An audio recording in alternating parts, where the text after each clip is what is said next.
This is the Onco'Zine Brief with Peter Hofland and Sonia Portillo.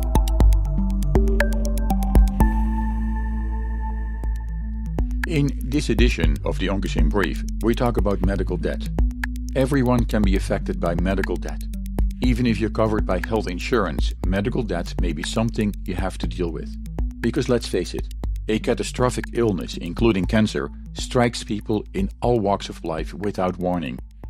And paralyzing medical debt hits people when they're down, turning tragedy into travesty. Today, the immense iceberg of medical debt submerges millions of people in a sea of hopelessness. This can adversely affect the course of their illness, damaging their ability to recover. I'm Peter Hofland, and this is the Onco'Zine Brief. In today's show, we talk about medical debt with Robert Goff, one of the co-authors of a new book about the subject.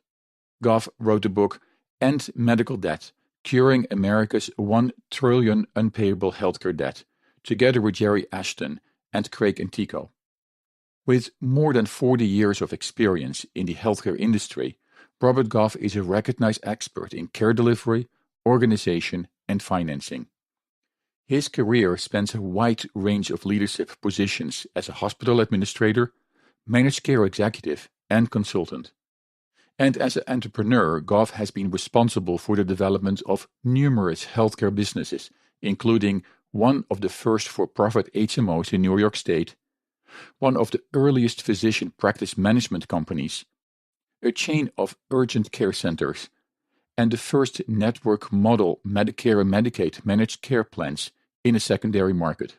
He recently retired as the executive director and CEO of University Physicians Network in New York City. The Onco'Zine Brief is developed in collaboration with our online journal, Onco'Zine, at www.oncozine.com, where you can find additional information and the latest news about cancer, cancer diagnosis, and the treatment of cancer, as well as prevention. Let's listen to our interview with Robert Goff.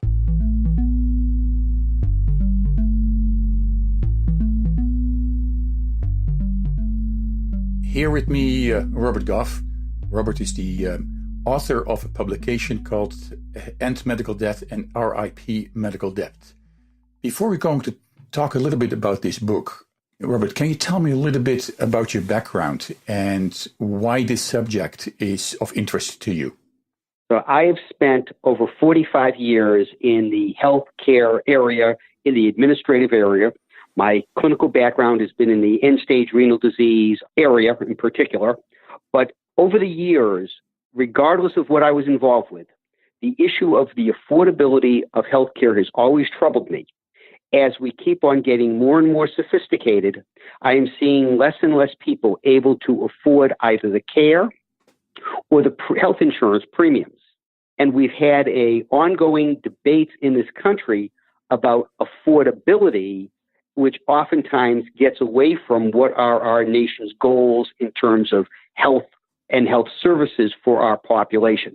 We need to take a look back at what do we want for our citizens? How do we have a healthier nation? Our debates right now have been much more about who's going to pay for it than what are we getting, should we be getting it, who's getting it, and how do we make healthcare accessible not only physically, but affordability. Along the way, what really became of interest to me and what prompted my involvement with what became RIP Medical Debt, our charity, and then the writing with my co-founders of the charity, this book, is the issue of how that debt hurts everybody involved. It hurts, obviously, the individual who is accumulating that debt as they struggle to pay medical bills while still keeping food on the table for their family.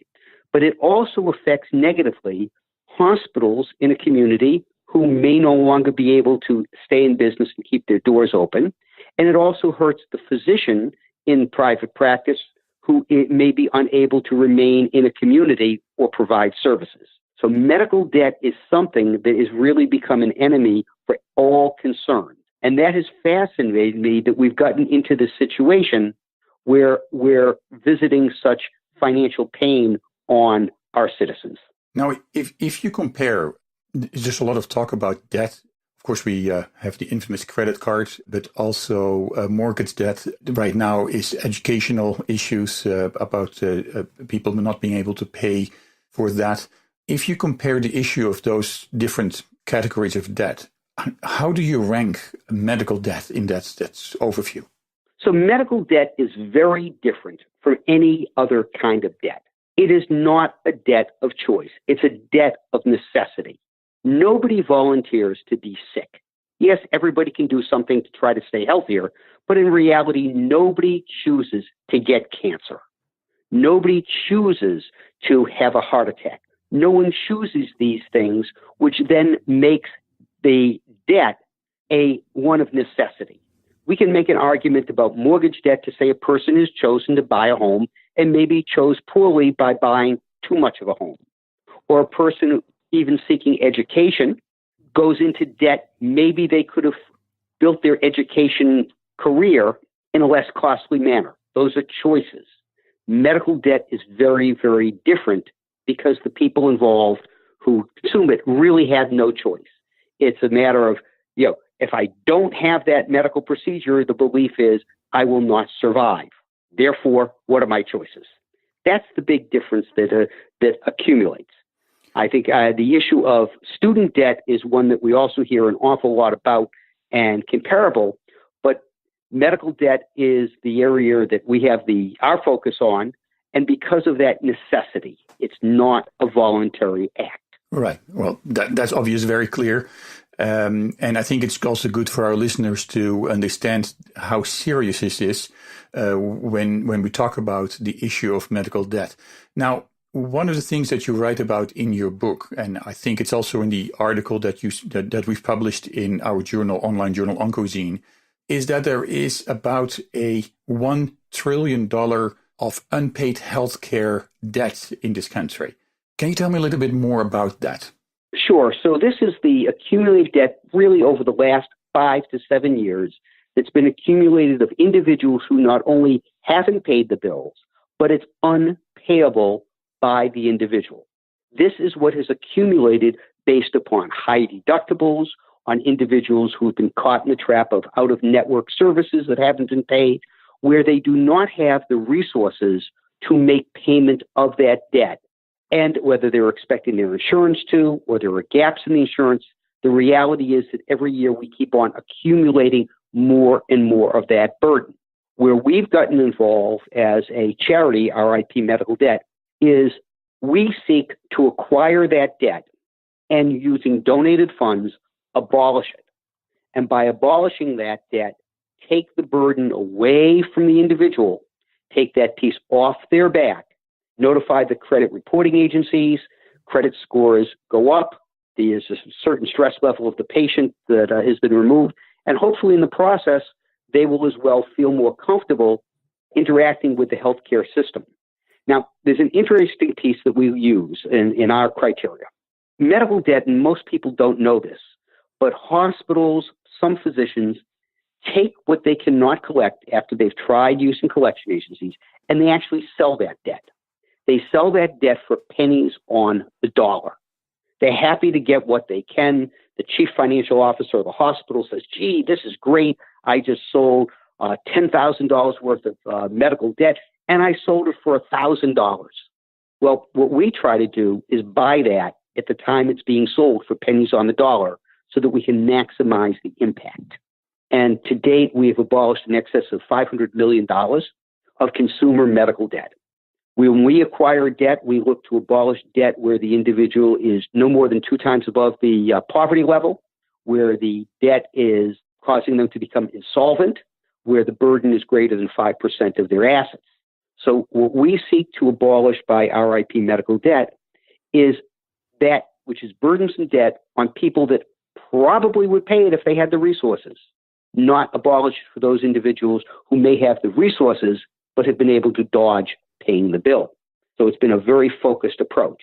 Now, let me go a step back, because if you're looking at a solution, which basically is there after medical debt is accumulated, when people really are confronted with their medical bills.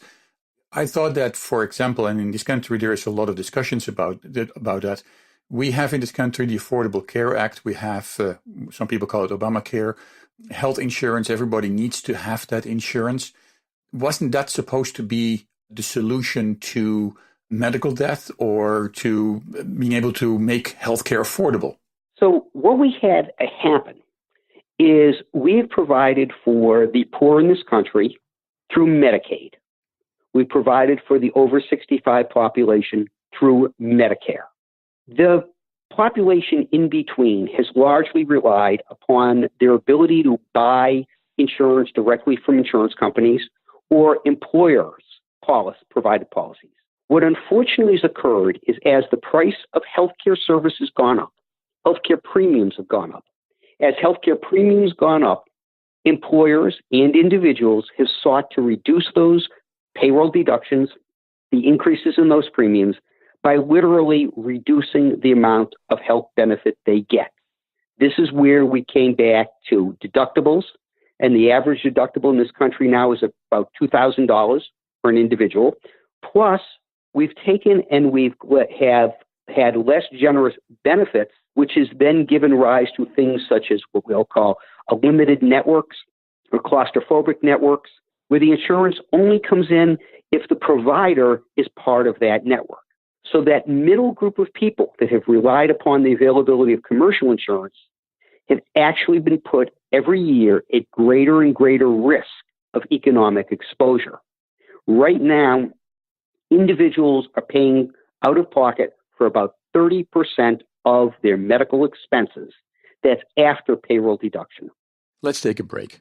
After the break, we're back with Robert Goff, one of the co-authors of a new book, End Medical Debt, Curing America's $1 Trillion Unpayable Healthcare Debt.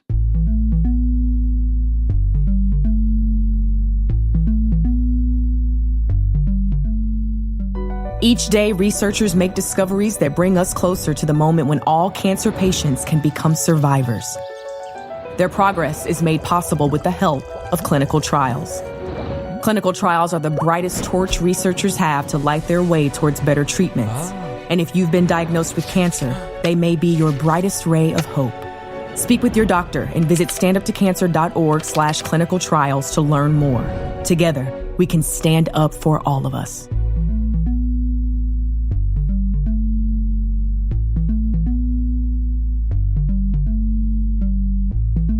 This is the Onco'Zine Brief with Peter Hofland and Sonia Portillo.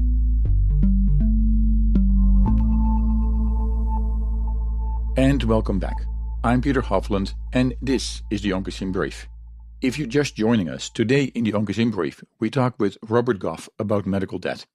Goff is one of the co-authors of a book with the title End Medical Debt, Curing America's $1 Trillion Unpayable Healthcare Debt. I'm Peter Hofland, and this is the Onco'Zine Brief. The bulk of the population who are working Americans have relied upon coverage from commercial plans.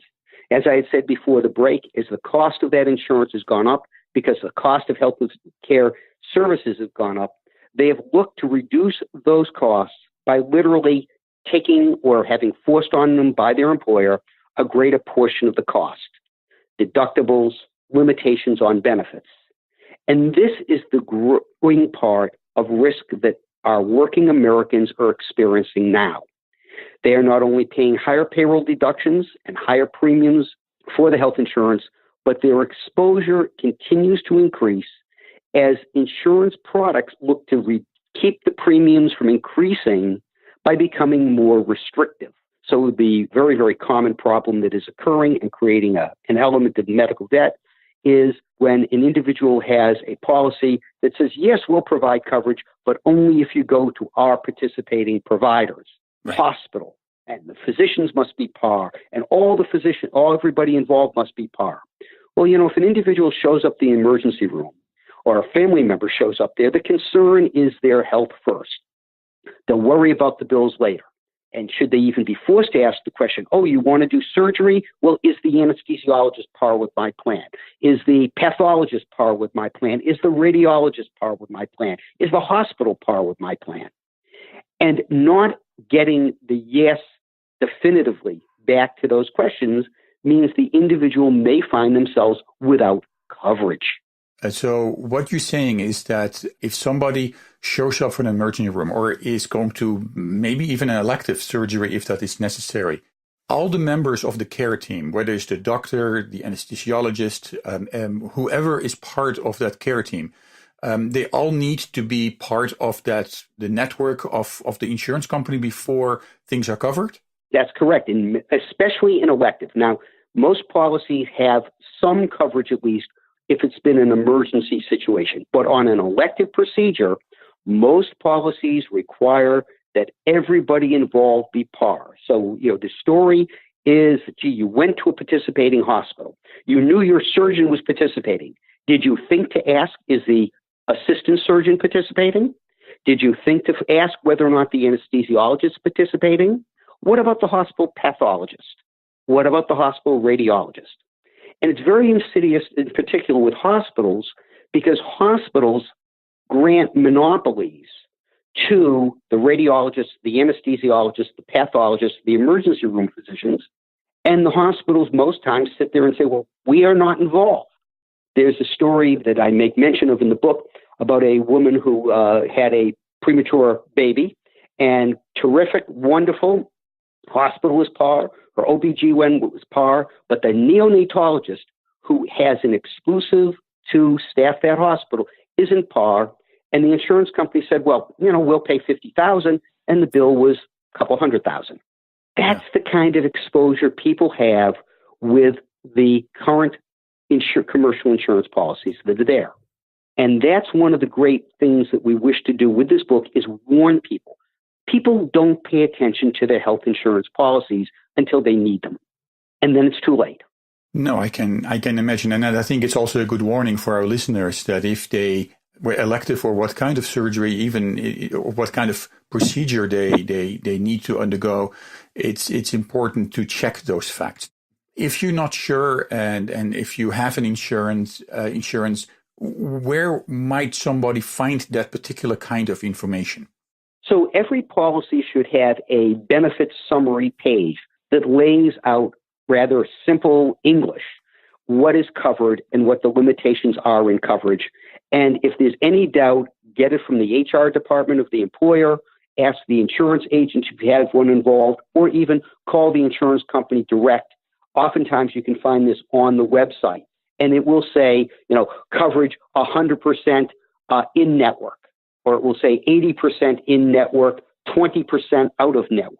Those are the things you have to see, and what are the deductible levels, so that it may be that the insurance will pay after the deductible, it'll pay 100% in network, or 70% in network up until another deductible. The nuances can be overwhelming, especially in a time of illness. That's why it's best to understand it now and to prepare for it.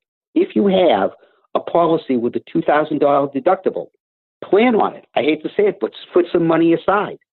The great financial wisdom is that you should always try to maintain 3 to 6 months of income as a reserve in the event you lose your employment. Well, that kind of reserve would also help out in the event that there is an illness and you have a big deductible. And then pay attention to who the providers are. There's another piece I would mention. Look at the policy limitations in terms of things such as radiology and laboratory. You may have a 20% copay. Well, okay, if you go to a hospital, that MRI may be $1,000. That's a $200 copay. But if you go to a private freestanding, that bill may only be $700 to the insurance company. Well, you're at $140 or right. less. Yeah. Same thing, laboratory work at a hospital is about 300% or more of a commercial laboratory. So when your physician says, gee, you need an MRI, and says, well, gee, go to the local hospital I work out of, pause for a minute. And the other guidance I always will give is if you're going to feel economic stress when obtaining medical services, tell your physician early on. Don't be embarrassed. Physicians have a very special relationship with their patient. They want them to be well. They're concerned about them. And they will work with you in planning your care, trying to maximize your insurance coverage. Doesn't mean they'll be 100% successful, but they at least will try to, when they make a referral, say, well, here are the choices. This one, let's make sure they're par with your network first. And so the physician can be a great ally in helping keeping your costs down. And obviously, that's actually a very good suggestion to keep in mind, that they are not only the ones that really be able to treat you, they are actually on your side when it comes to looking at what are the options and how you can benefit from that. Most physicians that I have ever met, if the patient, because of a deductible, is running into personal financial problems, will work with you to spread out payments or make a schedule even for their own services. One of the reasons that I got involved with medical debt was because I found physicians had a problem between head and heart. Their heart said, gee, I have a patient here who I know is feeling economic stress. I don't want to push them for collecting my fee. And on the other hand, their head says, gee, if I don't collect my fees, I'm not going to be able to keep my practice open. And they've struggled with that. And they're willing, more so than the hospital CFO, who has a big institution, to try to work these things through. But likewise, if the bill's overwhelming, say something to the hospital.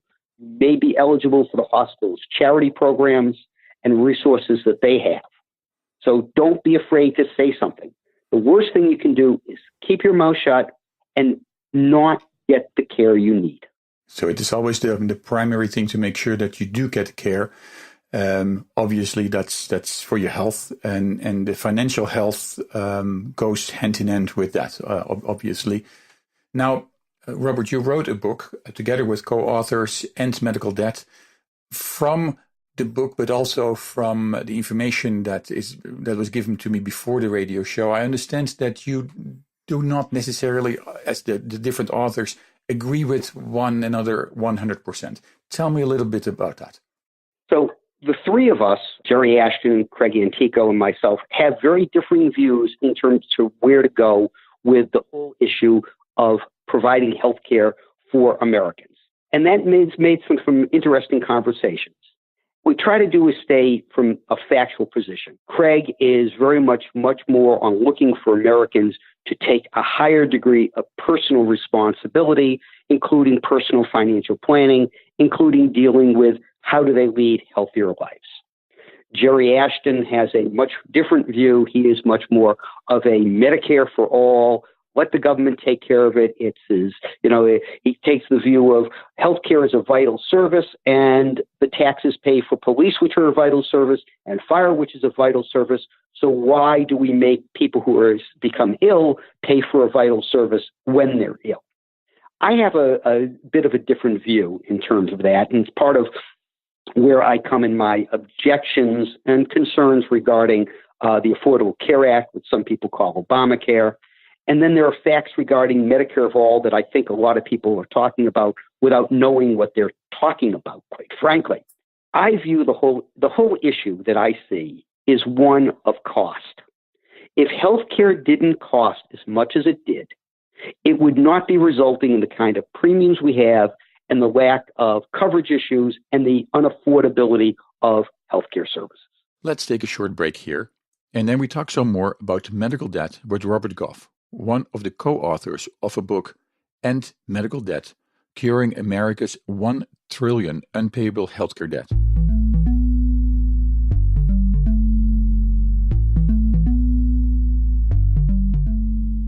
Some of the best sounds you'll ever hear are generic. Safe, effective, even money-saving, just like FDA-approved generic drugs. Even if they don't come in the exact same color or shape as their brand name equivalents, they have the same key ingredients and go through a rigorous review process. Talk to your doctor or pharmacist today and visit fda.gov/generic drugs. Generics are safe, effective, and can save you money. You'll like the sound of that.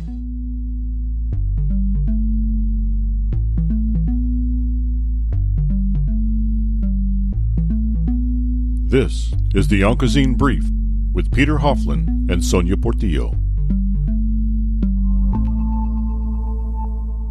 Welcome back. I'm Peter Hofland, and this is the Onco'Zine Brief. If you're just joining us, today in the Onco'Zine Brief, we talk with Robert Goff, one of the co-authors of the book End Medical Debt, Curing America's $1 trillion Unpayable Healthcare Debt. My fear and what we've seen from the Affordable Care Act is really we haven't addressed the issue of cost. The Affordable Care Act was focused on, and I'm not saying it was wrong, on trying to get everybody covered, get everybody insurance. For some people, based on income, there were subsidies. For others, it became a matter of you had to purchase it or your employer had to provide a package. But it didn't do a thing about really the underlying cost. My fear for Medicare for All or any kind of government system is unless you address for the cost, all you're doing is institutionalizing a healthcare delivery system which is grossly too expensive, which is not structured in any way to deliver care faster, better, and cheaper, and is not dealing with confronting what we call the social determinants of health. Why are people getting ill, and how do we intervene earlier to keep them healthy? So when I look at what occurred with the Affordable Care Act, the people thought it was something that it isn't. People thought that it was everybody is covered and everybody is covered from $1. And what we've seen is that we expanded Medicaid and we then left others with higher deductibles. For Medicare for All, my concern is most people don't understand that Medicare isn't a broad benefit package. It is very limited to non-existent and preventative services. It does not cover long-term care, and it makes the patient responsible for 20% of the cost with some nominal deductibles. But Medicare for All is being bandied around as somehow the solution. Again, that isn't addressing fundamentally why are the costs what the costs are, and do they have to be? My focus then becomes one of, can't we take and redevelop the system so that it is far less costly? What does that mean? That means building a system that pushes preventative care, routine care, the routine maintenance of people who have chronic illnesses, trying to deal with the reasons, the social determinants of health, and how do we shift out of a hospital-based, hospital-dominated system to one that is much more outpatient, family-oriented, patient-centered. We've now created and allowed the system to be created one which is dominated by the most expensive component of healthcare delivery, the hospital. We've actually reached the point where many hospitals are running profit margins far greater than that of insurance companies. How is that possible for these community organizations to do that? What we've done is we've created monopolies by these hospitals or oligarchies where they command such a force that they literally can demand from the insurance companies higher and higher rates. There was a figure that I saw with these consolidation of healthcare systems that you're looking at rate increases of 40% in some of these consolidations. Those rate increases are not on Medicaid because that's government set, not on Medicare because that's government set. It's on the commercial insurance. So remember what was happened with healthcare reform, with the Affordable Care Act, Medicaid, government taking care of more people under Medicaid, Medicare, government supported in part, but the commercial insurance isn't protected as far as these rate increases that are forced on them by these consolidating hospitals. Now, interesting thing, right, is that you mentioned here the hospital is part of the greatest cost of healthcare. And you refer to some of the really staggering numbers here that is kind of really scary in one way.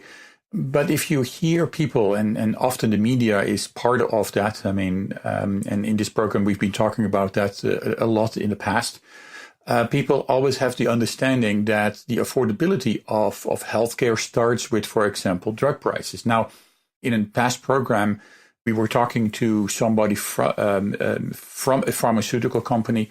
They mentioned some numbers in about between 10 and 15% of the actual medical bill might go to in the case of cancer therapy, for example, go to the actual drug prices. The rest is other than drug prices.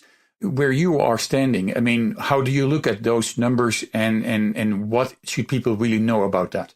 Well, there's no ifs, ands, or buts that drug prices have gotten the bulk of attention. Have become a very prominent in terms of the argument. And we have allowed that to occur by not even doing some of the basic things, such as allowing government to negotiate pharmaceutical prices for Medicare and for Medicaid. I mean, and the commercial plans attempt to do that. Most of them don't have the volume in order to bring that down. I will tell you, I found some very fascinating things occurring. At Sloan Kettering Cancer Institute, the physicians got together and told a couple of the pharmaceutical companies that they weren't going to move to the next generation meds unless the price came down. And many of these things where the physicians are beginning to say, and with their hospital, well, let's take a look. Do we really need to go to that next generation, or can we continue? Or can we use two medications as opposed to this newest, latest, and greatest?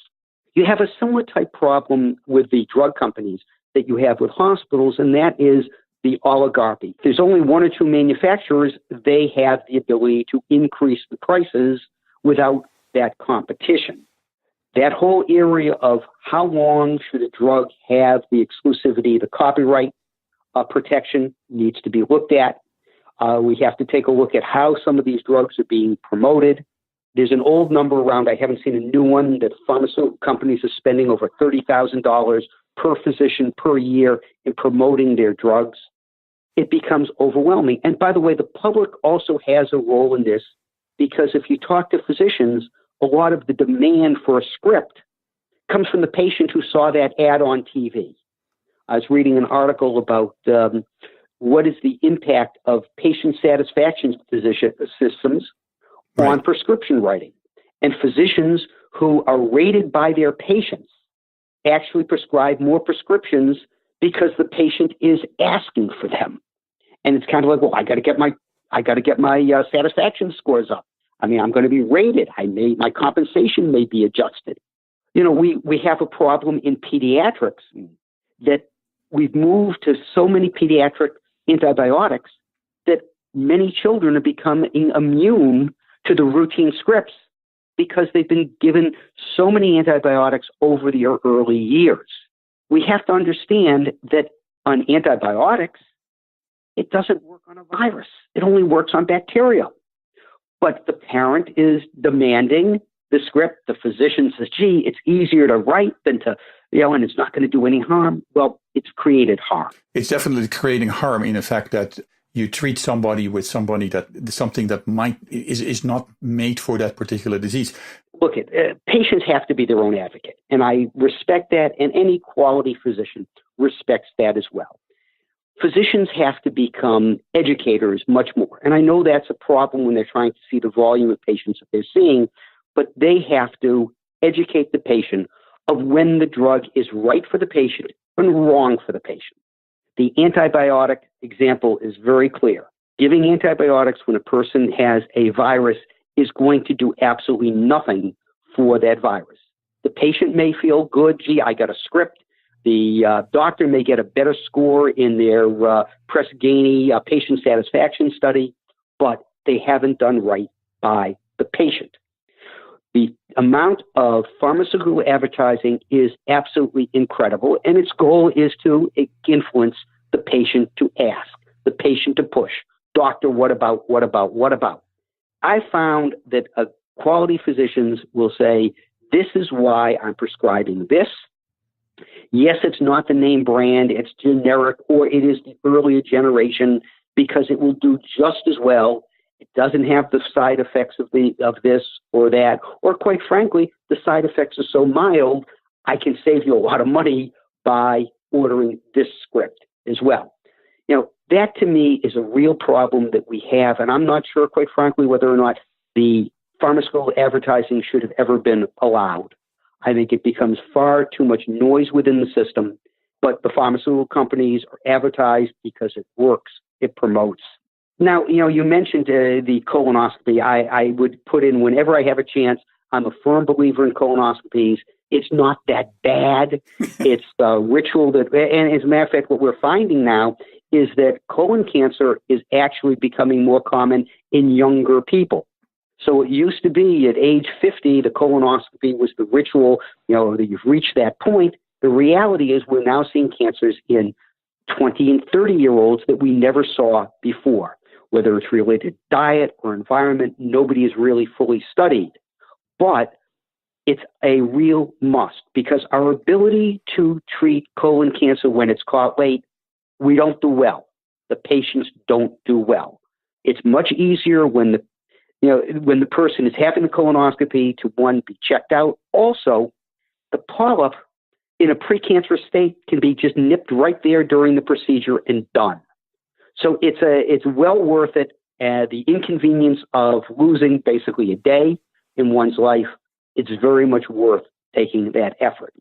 Colon cancer is not something to be dismissed, and no one wants it, no one enjoys it, but I'm a firm believer. So please, whoever's listening, get your colonoscopy. Yeah, it is definitely a topic that in March we actually been discussing a lot.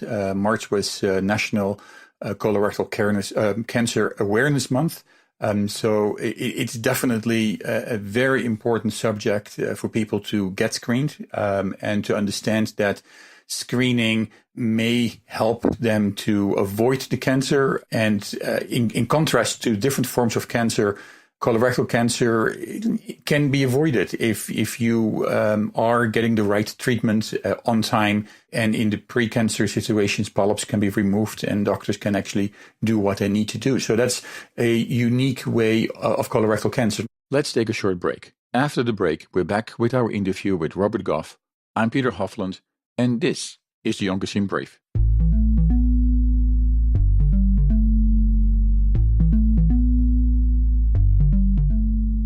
Did you know that generic drugs are just as safe and effective as brand name drugs? Generics might look different, but they work the same way. And they can even save you money. Don't believe me? Ask your doctor or pharmacist. Or visit fda.gov/generic drugs.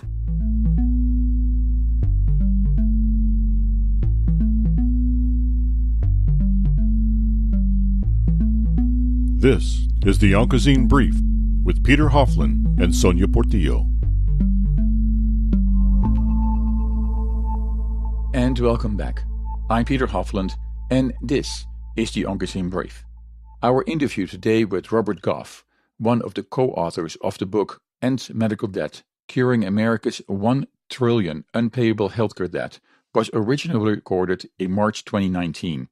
Let me talk a little bit more about your organization, because one of the things you have a goal to reach by 2020. Tell me a little bit about that. So our goal is to abolish $1 billion of consumer medical debt by 2020. And I firmly believe we're going to make it. We've abolished in excess of $500 million in consumer medical debt at this point of time. And how long did that take? So the organization is now 5 years old. We limped along for the first 2 years until we were discovered based upon the first book that Jerry Ashton and I wrote called The Patient, the Doctor, and the Bill Collector, which was discovered by the John Oliver show on HBO. And John Oliver was making a point about predatory collection practices and had acquired through a paper company the right to pursue $15 million of consumer medical debt. And the HBO attorney said, wait a minute, should we really be doing this? And fortunately, the HBO attorneys knew an attorney who knew me, and we were asked to come in, and we abolished the $15 million worth of medical debt on John Oliver's behalf, for which we received our logo on his show for 9 seconds, and the name of the charity was mentioned 3 times. And from there, it has taken off. We've had tremendous, tremendous support, and it's ranged from an evangelical church in outside of Dallas that was able to abolish through us $11 million worth of consumer medical debt in the zip code areas that their church services and draws from. They were thrilled. They did it for Easter. They announced it at the Easter service. We had, and I'll tell you one that struck me very, very personally. We did a campaign with Action Jackson out of Jacksonville, Florida, the television station, and we abolished about $5 million through the station directly through their funds, but the public came through. And one of the letters that we received was from this gentleman. He said, look, my wife recently died of cancer. I had good insurance. We weren't hurt economically. But during her treatment, I met many people undergoing cancer treatment that did not. So here's a check representing the proceeds of her life insurance. Please buy consumer medical debt for others. So the range has been phenomenal in the support that has for this idea. Because when you think of it, the idea that hospitals in particular, some physicians, are selling their debt to collectors for pennies on the dollar to pursue people in their own communities. These are hospitals that have said, we care about the community, and they do, but their CFO says, I want to make some money here. Yeah. They're not, the charity care by hospitals is actually dropping in this country, the amount of charity care they're giving. So here we are cleaning up after the fact, if you will, trying to do what we can. In a perfect world, I'd love to, not be involved, not need to do this. I'd love to see a healthcare system and a method that is affordable so that we could provide for everybody in this country. Right now, we're kind of like cleaning up after the parade, if you will, with this consumer medical debt. We will continue to do this. Our goal is to abolish $1 billion worth of consumer medical debt. We're better than halfway there. And given the number of people that keep stepping up, businesses that step up, I firmly believe we will make that goal. Now, we are really close to the end of this program, and I think it is fascinating to hear you talk about some of the issues that are really there with medical debt.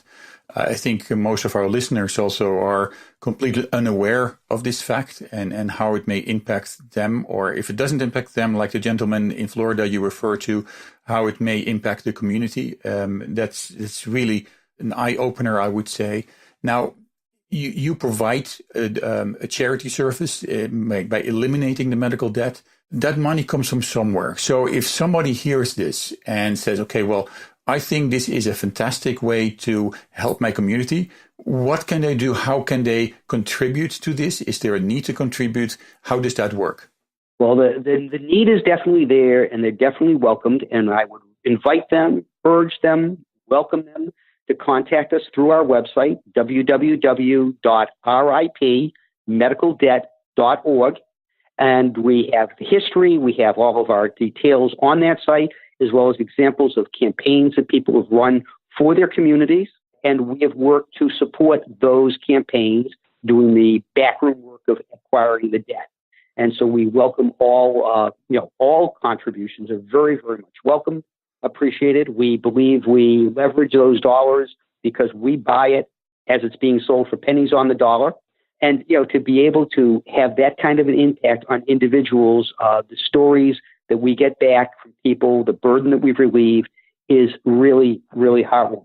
I want to make one point that we mentioned cancer quite a bit here, give you an impact economically. No one volunteers to get cancer. And people who are being treated for cancer have a nearly 3 times higher rate of bankruptcy than those people who are not receiving cancer treatment. And 43% of people being treated for cancer will spend their entire financial resources. That's really an eye-opener in itself. Do we want citizens of our country to be impoverished because of cancer diagnosis or any diagnosis? Is that really what we want for our fellow citizens? With that, let's end this program. Thank you very much, Robert Goff, for our time together here in this program to try to tell people what they can do. And again, we make sure that they be able to find your website, ask for help if needed, but also contribute if they can. Thank you very much. Peter, thank you so much for giving us the opportunity. You're welcome.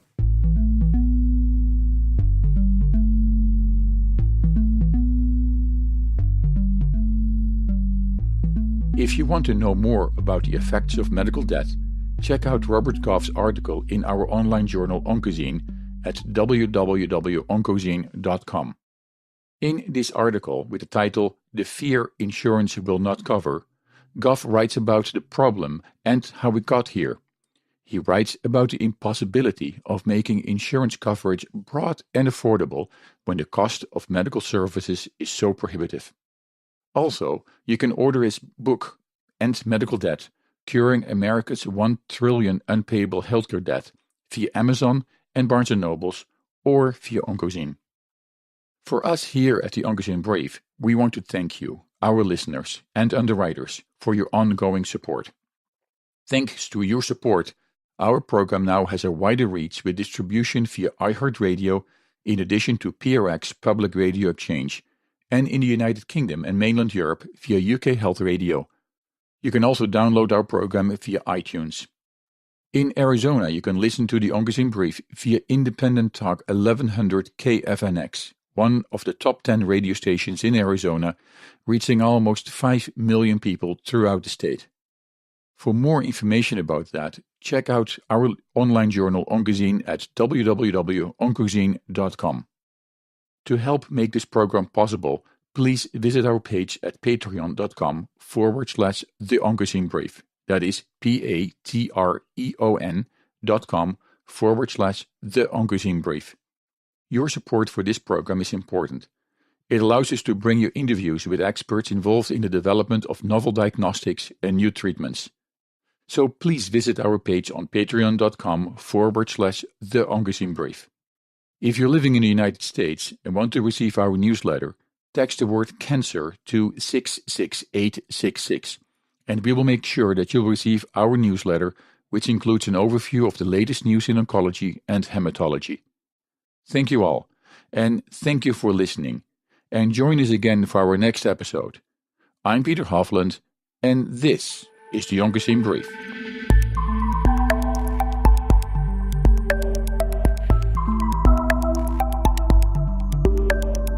The Onco'Zine Brief is produced for Sun Valley Communication by Peter Hofland, Sonia Portillo, Evan Wendt, David Kaler, and Sean Mayer, and distributed by InPress Media Group.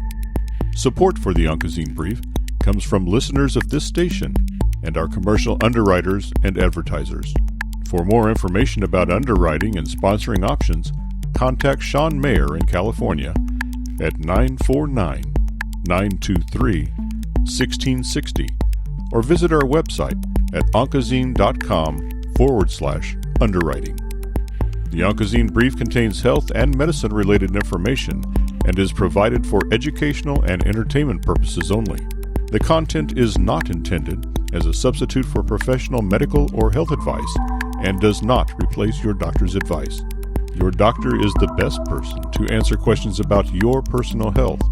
If you hear something in this program that doesn't agree with what your doctor has told you, ask him or her about it.